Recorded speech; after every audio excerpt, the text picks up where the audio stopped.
ಕ್ರಿಸ್ತನಲ್ಲಿ ಪ್ರೀತಿಯ ಸಹೋದರರೇ ಮತ್ತು ಸಹೋದರಿಯರೇ, ನಿಮ್ಮೆಲ್ಲರಿಗೂ ಮುಂಜಾನೆಯ ವಂದನೆಗಳು. ಕ್ರಿಸ್ತನ ಜೀವಿತ ಪಾಠದ ಹೆಸರು ಆತನ ಸೇವಕರು ಆತನಿಗೆ ಸೇವೆ ಮಾಡುವರು.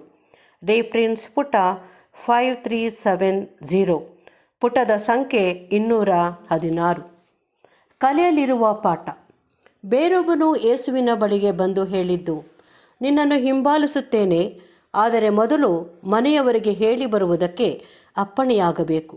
ನಾನು ಸ್ವಲ್ಪ ಸಮಯ ಅವರೊಂದಿಗೆ ಕಳೆಯುವೆನು. ನಾನು ಹೆಚ್ಚು ಸಮಯ ತೆಗೆದುಕೊಳ್ಳದೆ ನಾನು ನಿನ್ನೊಡನೆ ಕೆಲಸದಲ್ಲಿರುವೆನು. ಯೇಸುವು ಉತ್ತರವಾಗಿ ಹೀಗೆ ಸಲಹೆ ಮಾಡಿದ್ದರಲ್ಲಿ ಆತನಲ್ಲಿ ಹೃದಯವಂತಿಕೆಯು ಇರಲಿಲ್ಲವೆಂದಲ್ಲ. ಯಾವನಾದರೂ ನೇಗಿಲಿನ ಮೇಲೆ ತನ್ನ ಕೈಯನ್ನು ಹಾಕಿ ಹಿಂದಕ್ಕೆ ನೋಡಿದರೆ ಅವನು ದೇವರ ರಾಜ್ಯಕ್ಕೆ ತಕ್ಕವನಲ್ಲ. ಹೀಗಿರುವಲ್ಲಿ ಮನ ಶೋಧಿಸುವಂಥ ಈ ಮಾತಿನ ಅನುಸಾರ ಈಗಿರುವ ಕರ್ತನ ಪ್ರತಿಷ್ಠಿತ ಜನರಲ್ಲಿಯೂ ಸಹ ದೇವರ ರಾಜ್ಯಕ್ಕೆ ಯಾರು ಅರ್ಹರಾಗಿರುವರು? ನಾವು ಇತರರ ವಿಷಯವಾಗಿ ನ್ಯಾಯ ತೀರ್ಪು ಮಾಡುವ ಹಾಗಿಲ್ಲ. ಆದರೆ ಪ್ರತಿಯೊಬ್ಬನೂ ತನ್ನ ಬಗ್ಗೆ ವಿಚಾರ ಮಾಡಿಕೊಳ್ಳಬೇಕು.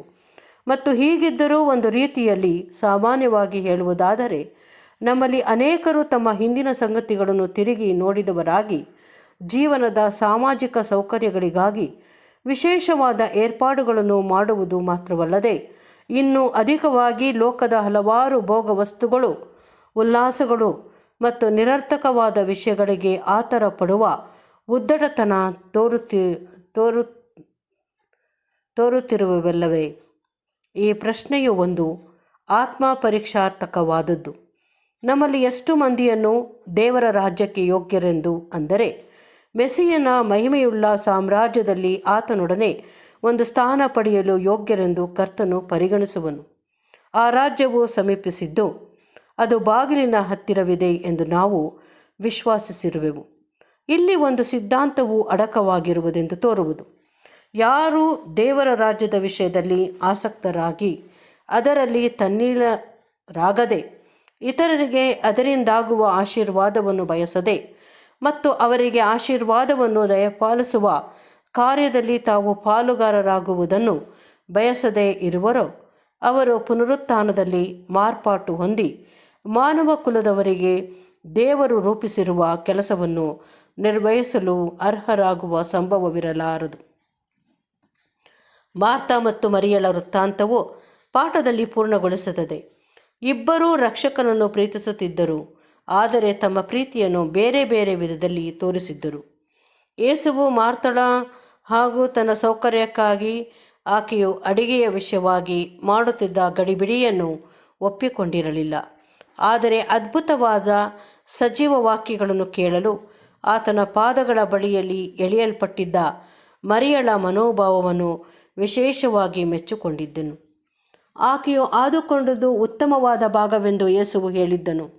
ಹೀಗಿರುವಲ್ಲಿ ನಾವು ಆತನ ವಾಕ್ಯಗಳನ್ನು ಶ್ರದ್ಧೆಯಿಂದ ಗಮನಿಸುವುದನ್ನು ಮತ್ತು ಆತನ ಪವಿತ್ರಾತ್ಮದಿಂದ ತುಂಬಿದವರಾಗಿ ನಡೆಸಲ್ಪಡುವುದನ್ನು ಒಡೆಯನು ವಿಶೇಷವಾಗಿ ಮೆಚ್ಚಿಕೊಳ್ಳುವನೆಂಬುದನ್ನು ನಾವು ಮಾಡುವ ಸೇವೆಯಲ್ಲಿ ಮನಸ್ಸಿನಲ್ಲಿಡೋಣ.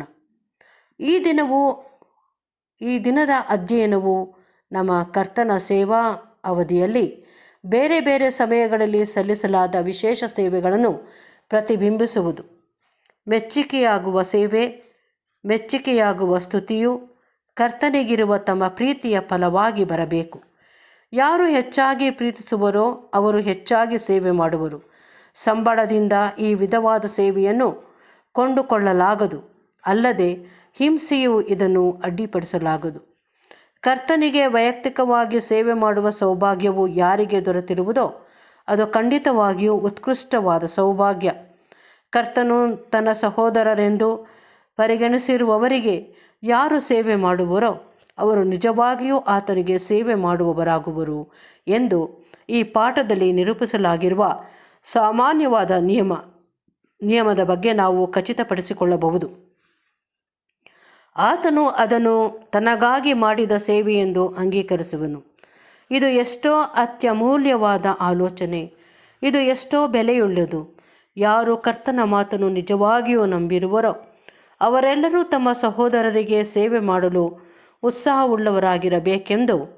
ಬೇಕೆಂಬುವುದು ಏನು ಆಶ್ಚರ್ಯ. ಅಪೊಸ್ತಲನು ಸೂಚಿಸಿರುವಂತೆ ಕ್ರಿಸ್ತನು ನಮಗಾಗಿ ಪ್ರಾಣ ಕೊಟ್ಟಂತೆಯೇ ನಾವು ಸಹ ಸಹೋದರರಿಗೋಸ್ಕರ ಪ್ರಾಣವನ್ನು ಕೊಡುವ ಹಂಗಿನವರಾಗಿರಬೇಕು.